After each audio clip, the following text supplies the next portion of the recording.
Record సాధించడమే ఎంతో గొప్ప విషయం. అలాంటిది ఏకంగా మీరు 3 గిన్నిస్ రికార్డ్స్ సాధించారు. ఇది గిన్నిస్ రికార్డ్ సాధించాలన్నది చిన్నప్పటి నుంచి ఉండిందండి ఆ కళ. టీవీలో అందరం మనము కార్టూన్స్ ఇవన్నీ చూస్తుంటాం కదా, దాంతో పాటు ఇది చూసేదాన్ని. అరే ఏం చేస్తే మనం అక్కడికి వెళ్తాము. గిన్నిస్ రికార్డ్ సాధించాలి అనేది మీ డ్రీమ్. దాన్ని మొత్తానికి అచీవ్ చేశారు. మళ్ళీ ఏదైనా గోల్ సెట్ చేసుకున్నారా? యా పెద్ద గోలే సెట్ చేశాను. అది దేవుడు నాకు కంప్లీట్ బ్లెస్సింగ్స్ ఇవ్వాలి. మీరు 15 years గా టీచర్ గా వర్క్ చేస్తున్నారు. పేరెంటింగ్ లో అలాగే టీచింగ్ లో కూడా చాలా మార్పులు వచ్చాయి. మీరు గమనించినవి ఏంటి? ఇప్పుడు ఏమైందంటే టీచర్స్ ఒక మాట గట్టిగా అనడానికి లేదు, ఆ భయం లేకుండా పోతోంది. దానివల్ల ఏమి చేయలేని ఒక మాట అంటే సునీత విలియమ్స్ లాంటి వాళ్ళు ఈరోజు అంతరిక్షంలో ఉన్నారు. అయితే జీవితంలో సరైన నిర్ణయాలు తీసుకోలేక కొందరు మహిళలు పాతాళంలోకి వెళ్తూ ఉన్నారు. అసలు నేటి మహిళ ఎలా ఉండాలంటారు? పడిపోయాం కదా అని నడవడం ఆపేయలేదు కదా, ప్రయత్నిస్తూనే ఉన్నాము. నేనెందుకు చెయ్యలేను అన్నది ఉన్ననాడు మనం ముందరికి వెళ్తాము. కానీ ఒక్కటి, మీరు పేద పిల్లలకు ఫ్రీగా ట్యూషన్స్ చెబుతూ ఉంటారు. ఇవన్నీ ఎలా చేస్తున్నారు? అసలు స్కూల్లో వాళ్ళు పాపం గవర్నమెంట్ స్కూల్లో చదువుతారు. అక్కడ వాళ్ళకి అర్థం అవుతుంది, అర్థం కాకపోతుంది. వాళ్ళ దగ్గర నుంచి కూడా మనం డబ్బులు తీసుకోవడం ఏంటి? నా టైం ఇచ్చి వాళ్ళకి ఎంత నేను చేయగలుగుతాను.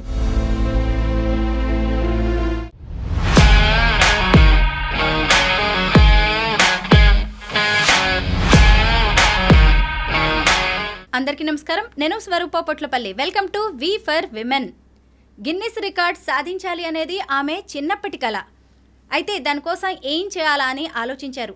తన హాబీతోనే ఏకంగా 3 గిన్నిస్ రికార్డ్స్ సాధించారు. తను మరెవరో కాదు, టీచర్ శుభ వారణాసి గారు. తనకు చేతనైనంతగా సమాజ సేవ కూడా చేస్తూ ఉంటారు. పోయెట్, రైటర్, టీచర్, కౌన్సిలర్ అయిన శుభ వారణాసి గారితో మాట్లాడి ఇవాళ మనం ఎన్నో విషయాలు తెలుసుకుందాం. నమస్తే శుభ గారు. నమస్తే అండి. కంగ్రాచులేషన్స్ అండి. థ్యాంక్ యూ అండి. ఒక్క గిన్నిస్ రికార్డ్ సాధించడమే ఎంతో గొప్ప విషయం. అలాంటిది ఏకంగా మీరు 3 గిన్నిస్ రికార్డ్స్ సాధించారు. ఎలా వచ్చాయండి ఈ రికార్డ్స్ అన్ని? ఇది గిన్నిస్ రికార్డ్ సాధించాలన్నది చిన్నప్పటి నుంచి ఉండిందండి ఆ కళ. టీవీలో అందరం మనము కార్టూన్స్ ఇవన్నీ చూస్తుంటాం కదా, దాంతోపాటు ఇది చూసేదాన్ని. అరే ఏం చేస్తే మనం అక్కడికి వెళ్తాము అనేది బాగా మైండ్లో నాటుకుపోయింది. అది పెరిగే కొద్దీ అది కోరిక ఇంకా ఎక్కువ డెవలప్ అయింది. ఏం చేయాలో అప్పుడు తెలిసేది కాదు. ఇప్పుడు టెక్నాలజీ ఎక్కువ వచ్చింది. సో ఇలా నా కోరిక ఎక్కువ అవ్వడంతో దాన్ని ఎవరు వెళ్ళారో దానికి చూశాను. లక్కీలీ నాకు ఒకళ్ళు పరిచయం అయ్యారనమాట. ఆవిడ కూడా గిన్నెస్ సాధించారు. సో ఓకే ఇలా ఉంది, క్రోషేలో ఉంది అని చెప్పానంటే, సో ఆవిడ ఉన్న గ్రూప్లో నేను కూడా జాయిన్ అయ్యాను అనమాట. కొన్ని అనివార్య కారణాల వల్ల అప్పుడు గిన్నిస్ ఆ గ్రూప్ తోటి మాకు అవ్వలేదు. సో అయ్యో అని చెప్పి మళ్ళీ బ్యాక్ స్టెప్ అయిపోయింది. కొంచెం ఎంతైనా డిసప్పాయింట్ అయిపోతాం కదా, ఏం చేయాలి? అక్కడ ఎవరైతే తీసుకెళ్లారో అడిగాము, మనం చేయలేమా, ఎందుకు చేయలేము, మనం చేయగలుగుతాము అని చెప్పి. ఎందుకంటే ఆల్రెడీ వెళ్ళిన వాళ్ళకి ఒక ఐడియా ఉంటుంది. అన్నారు మనం చేయలేమేమో అన్నట్టుగా అన్నారు. సో నేను నా ఇంకో ఇద్దరు ఫ్రెండ్స్ శిల్ప అండ్ లక్ష్మి, మేము ముగ్గురం కలిసి దానికోసం బాగా మెయిల్స్ వెతకడం, గూగుల్ సెర్చ్ చేసి వాళ్ళకి మెయిల్స్ పంపించి ఒక చిన్నపాటి రీసెర్చ్ లాగా చేసామన్నమాట. చేసి ఎట్ లాస్ట్ రీచ్ అయ్యాము. కానీ మనం ఇండివిజువల్గా వెళ్ళాలి అంటే దానికి చాలా డబ్బుతో కూడిన పని. దగ్గరగా 12 లక్షల దాకా అవుతుంది. అది గ్రూప్గా వెళ్తే మనకి it will be divided, right? So అందుకని చెప్పి ఎవరైతే తీసుకెళ్లారో ఆవిడతో కొలాబరేట్ అయ్యి వెనక ఈ 3 గిన్నిస్లు సాధించడం అయింది. ఫస్ట్ ఇది వచ్చి మెమరబుల్ క్యాప్స్ చేశాము, ఫస్ట్ గిన్నిస్ రికార్డ్. సెకండ్ పోంచోస్, అమ్మాయిలు ఇప్పుడు స్టైలిష్గా వేసుకుంటారు వింటర్ సీజన్లో, అది. థర్డ్ వచ్చి స్క్వేర్స్ అనమాట, గ్రానీ స్క్వేర్స్. ఇలా 3 చేయడం జరిగింది. అంటే ఎలా వచ్చింది వాటిని చేయడంలో రికార్డ్? అంటే మనము రికార్డ్ ఇప్పటిదాకా ఎవరు చేయలేదన్నమాట. ఈ రికార్డ్ మనం రికార్డ్ సెట్ చేశాము. గిన్నీస్ వాళ్ళు సో అండ్ సో టైటిల్ మనం అనుకున్నది ఇస్తాము, వాళ్ళు ఒక నెంబర్ ఇస్తారు. ఫర్ ఎగ్జాంపుల్ క్యాప్స్ చేశాము, గిన్నీస్ వాళ్ళు ఒక నెంబర్ ఇస్తారు, 1500 క్యాప్స్ చేయాలి ఇలాగా అని. ఒక లిమిటెడ్ టైం తీసుకున్నాము. సో అది మనుషులు ఎక్కువ మంది ఉండేటప్పటికీ దాని టార్గెట్ మనము డివైడ్ చేసుకుంటాం ఈక్వల్గా. వాళ్ళు ఇచ్చిన దానికంటే 1500 ఇచ్చారు. 1501 చేసుకున్నా కూడా రికార్డే అవుతుంది. రికార్డ్ మనం క్రియేట్ చేసిన వాళ్ళం దీనికి 3.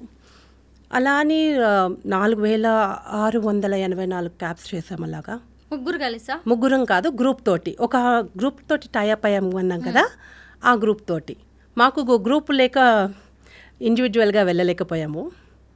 సో మమ్మల్ని తీసుకెళ్లారు కదా ఫస్ట్ అని చెప్పి అక్కడ టైఅప్ అయ్యాము ఆవిడతోటి.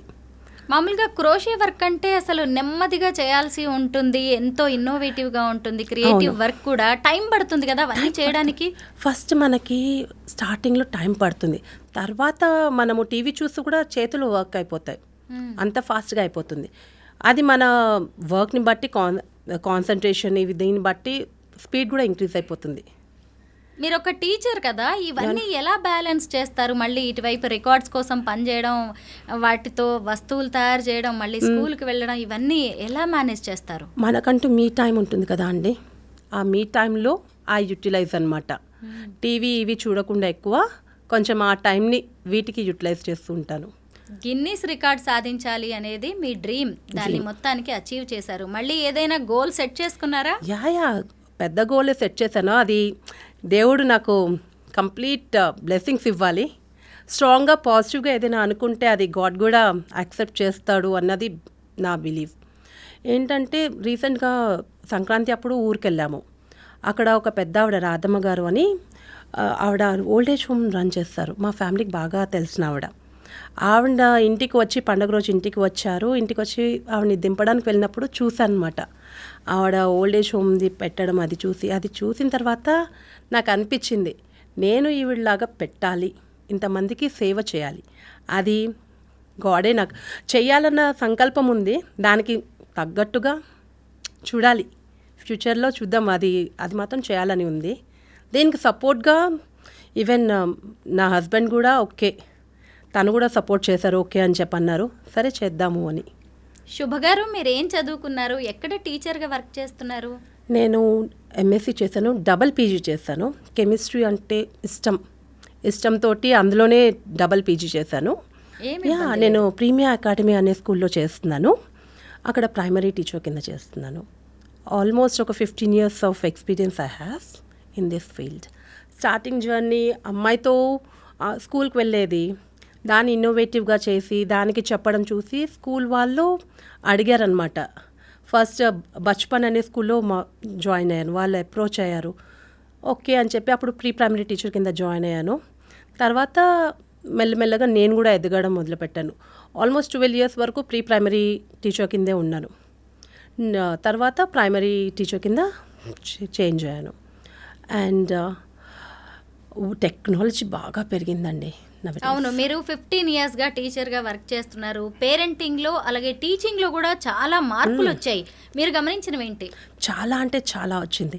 ఒకప్పుడు టీచర్ ఏదైనా చెప్తే మనము గుర్తు పెట్టుకుని ఇంట్లో వెళ్ళి చెప్పి ఇమీడియట్గా చేసేవాళ్ళం. ఇప్పుడు పిల్లలు ఇంటికి వెళ్ళి చెప్పడం కూడా లేదు, మర్చిపోతున్నారు. ఎంతసేపు మొబైల్ పట్టుకుని గ్యాడ్జెట్స్ వాటితోటే ఉంటున్నారు. ఇంట్లో కూడా స్క్రీన్ టైం తగ్గించాలి. నేను ఒక ఎగ్జాంపుల్ ఇస్తాను, ఇంట్లో పేరెంటింగ్ ఎలా ఉంటుంది అన్నది. ఇలానే నేను ప్రీ ప్రైమరీకి చెప్పేదాన్ని కదా, పిల్లలు వాళ్ళు గ్రేడ్ నెక్స్ట్ లెవెల్కి వెళ్ళినప్పుడు first day of the school ఎంట్రన్స్లో నించుని నేను పిల్లలకి చెప్తాను, ఇప్పుడు ఇక్కడ చిన్నపిల్లలు కాబట్టి వాళ్ళు అలవాటైన ప్లేస్కి వచ్చేస్తారు, మీరు పైకి వెళ్ళాలి, పైన మీ రూమ్ ఉందని. ఒక అమ్మాయి వచ్చి థ్యాంక్ యూ శుభా మ్యామ్ అని చెప్పని బ్యాగ్ పక్కన పెట్టి అందరూ ఉన్నారు, కాళ్ళకు దండం పెట్టింది. ఇట్ వాజ్ రియల్లీ, ఇది కదా మనం నేర్పించాల్సింది ఈ టైంలో, ఈ పీరియడ్లో కూడా. అంటే అది మనము సంస్కారము మర్యాద ఇవ్వాలి అన్నది ఇంటి నుంచి నేర్పించాలి. ఇంట్లోనూ ఇక్కడ టీచర్ ఒక్కటే బాధ్యత కాదు, పేరెంట్స్ది కూడా బాధ్యత ఉంటుంది పిల్లల్ని మౌల్డ్ చేయడంలో, మంచి వేలో తీసుకెళ్ళడానికి. టెక్నాలజీ ఒకందుకు బాగుంది, కానీ అడ్వాంటేజెస్ అండ్ డిసడ్వాంటేజెస్ ఉన్నాయి. మనం అడ్వాంటేజెస్ వైపు చూస్తే మనం ఎదగడానికి ఉంటుంది, డిసడ్వాంటేజెస్ ఎక్కువ దాన్ని చూసి పాడైపోవడానికి కూడా ఛాన్సెస్ ఉన్నాయి చాలా. ఇంకా టీనేజ్ లవ్ స్టోరీస్ కూడా పెరిగిపోతున్నాయి. స్కూల్లో ఉండగానే పిల్లలు ఎక్కడికో వెళ్ళిపోతున్నారు. అవును, అది మనం ఒక కన్నేసి ఉంచాలి యాజ్ ఎ టీచర్గా. ఎందుకంటే ఇంట్లో ఇప్పుడు ఏమైందంటే టీచర్స్ ఒక మాట గట్టిగా అనడానికి లేదు, ఆ భయం లేకుండా పోతోంది. దానివల్ల ఏమి చేయలేని ఒక మాట అంటే ఇంట్లో నుంచి టీచర్ ఏదో అనేసింది, టీచర్ మీద కంప్లైంట్స్ వచ్చేస్తాయి. సో టీచర్స్ నోరు అక్కడ ఆగిపోతుంది. ఒకప్పుడు టీచర్ అంటే ఎంత భయపడి అమ్మో టీచర్ వస్తుంది అని చెప్పి భయపడి కూర్చుని మాట వినేవాళ్ళం. ఇప్పుడు అది లేదు, ఆ రెస్పెక్ట్ లేదు. టీచర్ ఓకే హాయ్ అని చెప్తారు, ఒకప్పుడు నమస్తే టీచర్ అని చెప్పేవాళ్ళం.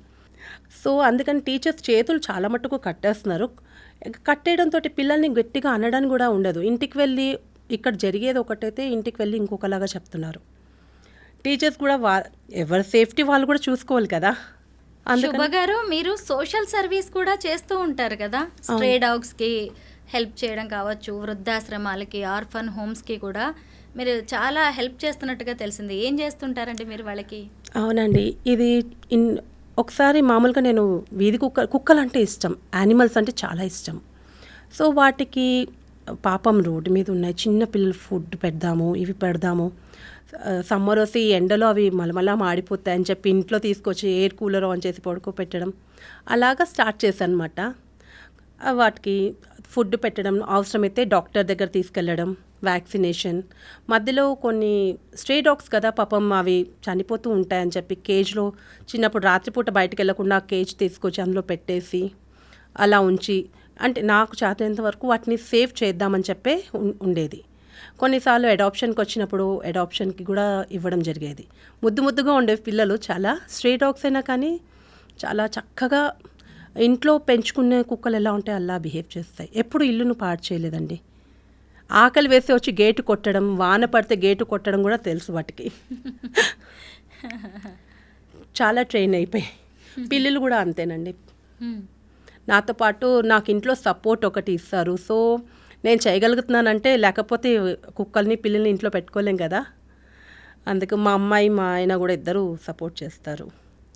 వృద్ధాశ్రమాలకి, అనాథాశ్రమాలకు కూడా వెళ్తూ ఉంటారు. అవును, వాళ్ళకి వృద్ధాశ్రమానికి సంవత్సరానికి ఒకసారి మాత్రం వాళ్ళకి కొత్త బట్టలు ఇవ్వాలి అన్నది నాకు. పెద్దవాళ్ళు కదా, వాళ్ళకి వాడిన బట్టలు ఇవ్వడం ఇష్టం లేక కొత్త బట్టలు, వాళ్ళకి కావాల్సిన గ్రాసరీస్ కానీ, ఇవి ఆర్ఫనేజ్ హోమ్ వాళ్ళకి మాత్రం బుక్స్, టాయ్స్ ఇవన్నీ ఇస్తూ ఉంటాము. నెలకు ఒకసారి ఒక్కొక్క చోటకి విజిట్ అవుతుంటాము. శుభ గారు, మీరు ఒక పోయెట్, రైటర్, బుక్స్ కూడా రాశారు. మీరు ఎక్కువగా ఎలాంటి పోయట్రీ రాస్తూ ఉంటారు? అన్ని రకాలుగా రాశానండి. ఫస్ట్ నాకు క్షీర సముద్రం అనే బుక్లో రాయడానికి పద్మిని గారు ఛాన్స్ ఇచ్చారు. అది వాళ్ళు యాడ్ ఇచ్చారు. లక్కీలీ నాది సెలెక్ట్ అవ్వడంతో ఆ స్టోరీ అందులో 120 ఆథర్స్ తోటి రాయడం అయింది. నాది ఒక స్టోరీ అనమాట. ఎట్లా అంటే మనము పైకి వెళ్ళాలి, పట్టుదలతోటి సాధించాలి, హార్డ్ వర్క్ చేయాలి అన్న టైప్ తోటి రాశాను. కొన్ని పోయిట్స్ అయితే లవ్ గురించి రాశాను. అంటే లవ్ అంటే ఓన్లీ అమ్మాయి అబ్బాయిదే కాదు, మదర్ అండ్ డాటర్, ఇంకా చాలా ఉంటాయి కదా. ఒక ఫ్రెండ్ లవ్ కానీ, గాడ్ అండ్ మన లవ్ కానీ. లవ్ అంటే అది ఈ మధ్యన పిచ్చిగా అయిపోయింది. మన అనుభూతి కానీ, మన స్వచ్ఛంగా చేసే పని దానికోసమని అలా రాస్తూ ఉండేదాన్ని. ఈ ఫస్ట్ది రాయడంతో ఆవిడ మళ్ళీ నచ్చినది ఇంకొకటి చైన్ స్టోరీ కోసం ఆవిడ ఆఫర్ ఇచ్చారు. అందులో 60 ఆథర్స్ తోటి చైన్ స్టోరీ ఒక ఎపిసోడ్ నేను రాయడం జరిగింది. అందులో ఇంకోటి అమ్మ అంటే బుక్ అనే దాంట్లో ఒక స్టోరీ రాశాను. మన మదర్ గురించి, అమ్మ చిన్నప్పుడు జ్ఞాపకాలతో సహా అవంతా.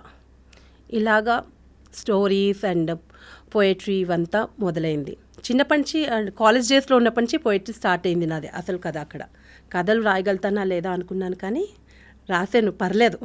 మీరు డబుల్ పీజీ చేశారు, టీచర్గా పనిచేస్తున్నారు, ఒక పోయెట్, రైటర్, ఇలా గిన్నీస్ రికార్డ్స్ కూడా సాధించారు మీ హాబీతోటి, సోషల్ సర్వీస్ చేస్తున్నారు, ఇన్ని చేస్తున్నారు. కానీ చాలామంది ఆడవాళ్ళు బాగా చదువుకుని కూడా ఇంటికే పరిమితం అవుతున్నారు. పెళ్ళయింది, పిల్లలు ఉన్నారంటే చాలుగా వాళ్ళని చూసుకుంటే చాలు అన్నట్టుగా ఉంటున్నారు, అదే లైఫ్ అనుకుంటున్నారు. అలాంటి వాళ్ళకి మీరు ఏం చెప్తారు? చాలామంది అవును అదే అనుకుంటున్నారు. ఎందుకంటే వాళ్ళకి ఎదగడానికి కొన్నిసార్లు ఇంట్లో కూడా సహకరించాలి. మనము ఒక స్టెప్ ఫార్వర్డ్ వెళ్ళాలి, వేయకుండా అక్కడే ఆగిపోతున్నారు. నేను చెయ్యలేనేమో అని చెప్పి. దీనికి ఒక ఎగ్జాంపుల్ ఇస్తాను. నా ఒక ఫ్రెండ్, వేరే ఎవరిదో కాదు, నా ఫ్రెండ్, తను ఇలానే అనమాట. తనకి ఇంట్లో జాయింట్ ఫ్యామిలీ. నేను చేయలేనేమో, నేను రాను, ఒకసారి ట్రై చేయి, నీకెందుకు రాదు, నేను వర్క్ చేసే స్కూల్లోనే ఛాన్స్ చూడు. ఎందుకంటే ఒక స్టెప్ మన మీద పాజిటివ్గా ఉండకపోవడం, అరే నేను చెయ్యలేను అనేది ఎక్కువ అయిపోయింది. అది మానుకుని నేను ఎందుకు చేయలేను అని ఒక స్టెప్ వేస్తే ఓకే, ఫస్ట్ టైం ఫెయిల్ అవ్వచ్చు, సెకండ్ టైం ఫెయిల్ అవ్వచ్చు, థర్డ్ టైం అయితే ఫెయిల్ అవ్వలేం కదా. స్పైడర్ది ఒక కథ వస్తుంది. స్పైడర్ అంతా అల్లుకుంటూ వస్తుంది, ఒకసారి ఒక చోట వచ్చేటికి అది కట్ అయిపోతుంది, మళ్ళీ అది ప్రయత్నిస్తుంది. అలా ఒక 15-20 టైమ్స్ ప్రయత్నించాక ఎట్ ద ఎండ్ అది అనుకున్న గోల్ మొత్తం రీచ్ అయిపోతుంది. అది వెబ్ మొత్తం క్రియేట్ చేస్తుంది కదా. సో మనం కూడా ఆగిపోకూడదు, ముందరికి వెళ్ళాలి. ఏది వచ్చినా కూడా ఓకే, నా వల్ల కాదు, నేను ఇంతే అది అనుకోకూడదు. ఇది మా అమ్మ దగ్గర నుంచి నేర్చుకున్నాను. మనము సాధించాలి, చెయ్యాలి అని చెప్పి. ఆవిడ ఏంటంటే 10th వరకే చదువుకుంది. నేను ఇది టైప్ నేర్చుకోవాలి, ఇది ఇంట్లో పనులంతా చేసుకుని అవంతా చాలా కష్టపడి నేర్చుకున్నారు. సో అక్కడి నుంచి నేర్చుకున్నది ఇది. అవకాశాల్లో సగం, ఆకాశంలో సగం అంటూ మహిళా లోకం ముందుకు వెళ్తోంది. సునీత విలియమ్స్ లాంటి వాళ్ళు ఈరోజు అంతరిక్షంలో ఉన్నారు. అయితే జీవితంలో సరైన నిర్ణయాలు తీసుకోలేక కొందరు మహిళలు పాతాళంలోకి వెళ్తూ ఉన్నారు. అసలు నేటి మహిళ ఎలా ఉండాలంటారు? ఎలా ఉండాలి అంటే, ఇలా మనము ఫస్ట్ ఆఫ్ ఆల్ మనకు ఒక గోల్ సెట్ చేసుకోవాలండి.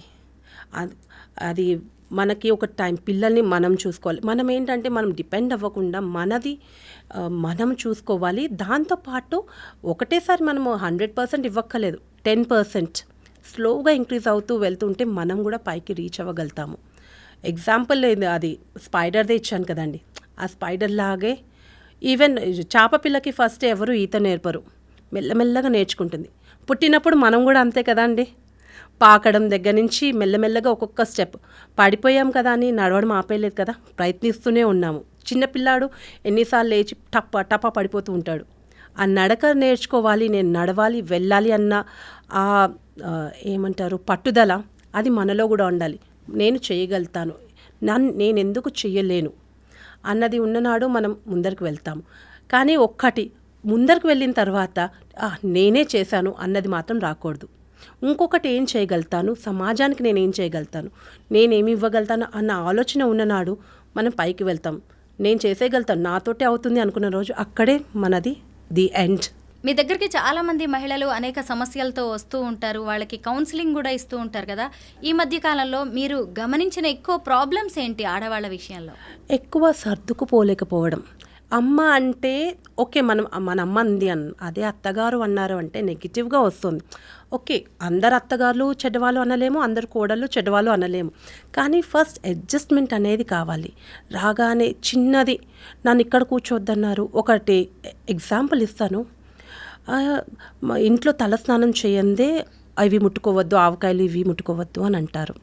సమ్ రీజన్స్ ఉంటాయి, పెద్దవాళ్ళు ఊరికే పెట్టలేదు. ఇది పూర్వకాలం నుంచి వస్తుంది. ఎందుకంటే మన ఒంటిపైన ఉన్న జర్మ్స్ కానీ హార్మోన్స్ కానీ అవంతా రిలీజ్ అవుతాయి. సో వాటికి ఎక్కడ ఇదైతే అవి పాడవుతుంది అని చెప్పి శుచిగా ముట్టుకోవాలి అని అంటారు. దాన్ని కూడా ఇష్యూ చేసేసుకుంటున్నారండి ఈ రోజుల్లో.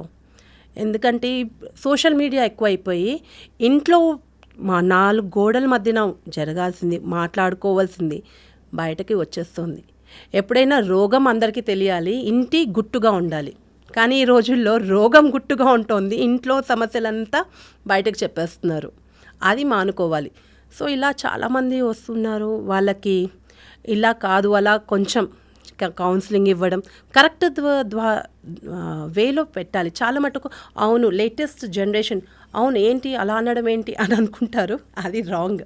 కానీ పూర్వకాలం నుంచి అది సైంటిఫిక్గా కూడా మనకి వాళ్ళు ఆచారాలను పెట్టింది, అది సైంటిఫిక్గా కూడా ప్రూవ్ అయ్యాయి. పసుపు నీళ్ళు, ఇంటికి మామిడాకులు కడతాం, అది ఆక్సిజన్ ఇస్తుంది. అది మూఢనమ్మకం అని అనుకుంటే అది మనదే పొరపాటు. మీరు పేద పిల్లలకు ఫ్రీగా ట్యూషన్స్ చెబుతూ ఉంటారు.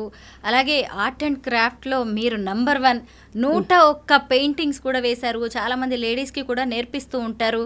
పెయింటింగ్స్ విషయంలో మీ అభిరుచి ఏంటి? ఇవన్నీ ఎలా చేస్తున్నారు అసలు? పెయింటింగ్స్ అంటే ఇష్టం ఉండేదండి. అది వెయ్యాలి, మనము చాలా అందంగా వెయ్యాలి అన్నది. సో ఇలా కొంతమంది నేర్పించిన వాళ్ళు, ఫెవిక్రిల్ వాళ్ళది వచ్చింది మధ్యలో, అక్కడి నుంచి నేను నేర్చుకున్నాను అనమాట చాలా పెయింటింగ్స్ వేయడం. అది ఇష్టంతో ఉంటే ఏదైనా మనం నేర్చుకుంటాం కదా, ఎంత కష్టమైనా. ఒక్క పెయింటింగ్ వేయాలి అంటే మనకి మినిమం 4 గంటలు పడుతుందండి. ఇష్టంతో ఉంది కాబట్టి అది చక్కగా వేస్తాము. కొంతమందికి అది ఎగ్జాంపుల్ తాంజూర్ పెయింటింగ్ ఉంది. ఒరిజినల్ తాంజూర్ పెయింటింగ్ అయితే ఇంకా వెళ్ళలేదు, దానిది ఫ్యూజన్ అది వేస్తుంటాను, తాంజూర్ ఫ్యూజన్ది. అలాంటివి కొంతమందికి నేర్పించడం జరిగింది. అవి చేసి వాళ్ళు బయట సేల్ చేసుకుంటే వాళ్ళకి ఎంత లేదన్నా ఒక 1000 వరకు వస్తుంది. ఎందుకంటే గిఫ్ట్ ఆర్టికల్స్ కింద ఇవ్వచ్చు. అలాగే టై అండ్ డై అని చెప్పి క్లాత్స్ మీద ఇప్పుడు మనకి డిఫరెంట్ కలర్స్ తోటి వీటితోటి వస్తున్నాయి, టై అండ్ డై టీషర్ట్స్ ఇవంతా. అవన్నీ కూడా నేను వేయడం ఒకటి నేర్పించడం కూడా జరిగింది. వాళ్ళకి విమెన్ ఎంపవర్మెంట్ అంటాం కదా, వాళ్ళ కాళ్ళ మీద వాళ్ళు ఏదో ఒకటి సంపాదించుకుంటారు. అసలు లేని దానికంటే 10 రూపాయలు సంపాదించుకోవడం బెటర్ కదా అని చెప్పి అది ఒకటి. పేదవాళ్ళకి ట్యూషన్స్ అంటారా, స్కూల్లో వాళ్ళు పాపం గవర్నమెంట్ స్కూల్లో చదువుతారు. అక్కడ వాళ్ళకి అర్థమవుతుంది, అర్థం కాకపోతుంది. వాళ్ళ దగ్గర నుంచి కూడా మనం డబ్బులు తీసుకోవడం ఏంటి, నా టైం ఇచ్చి వాళ్ళకి ఎంత నేను చేయగలుగుతాను. స్కూల్లో అయితే డబ్బులు కట్టి నేను చదివించలేను. ఇప్పుడు ఎడ్యుకేషన్ సిస్టమ్ బాగా ఫీజులు ఎక్కువైపోయాయి, ఎఫోర్డబుల్గా లేదు. అది కొంచెం అందరికీ ఎఫోర్డబుల్గా ఉంటే చాలా బాగుంటుంది. గవర్నమెంట్ కూడా ఓన్లీ గవర్నమెంట్ స్కూల్సే పట్టించుకోకుండా ప్రైవేట్ స్కూల్స్లో కూడా టీచర్స్ కోసం ఒక హెల్ప్ లైన్ అనేది ఓపెన్ చేస్తే బాగుంటుందని నా అభిప్రాయం. సో దట్ టీచర్స్ ఎవరికి ఏం ప్రాబ్లం ఉన్నా at least they can call them. ఎందుకంటే గవర్నమెంట్ వాళ్ళ స్కూల్కి అయితే గవర్నమెంట్ వాళ్ళు they will take care of private స్కూల్స్కి. అది కొంచెం అదొకటి అయితే ఇంకా బాగుంటుంది. ఇది టీచింగ్ ప్రొఫెషన్ అనేది ఒక నోబెల్ ప్రొఫెషన్. అందుకు మనకి వచ్చిన విద్య వాళ్ళకి నేర్పిద్దాం, రేపు పొద్దున్న వాళ్ళ కాళ్ళ మీద నిలబడతారు, ఉద్యోగం చేసుకుంటారు. అట్లీస్ట్ 10th పాస్ అయినా ఏదో ఒక చిన్న ఉద్యోగం అయితే వస్తుంది కదా అన్న ఉద్దేశంతో వాళ్ళకి అదంతా ఫ్రీగా నేర్పిస్తూ ఉంటాను. మీరు ఒక మల్టీ టాలెంటెడ్ విమెన్ కదా, మరి మీకున్న ఈ టాలెంట్స్ అన్ని మరి మీ అమ్మాయికి కూడా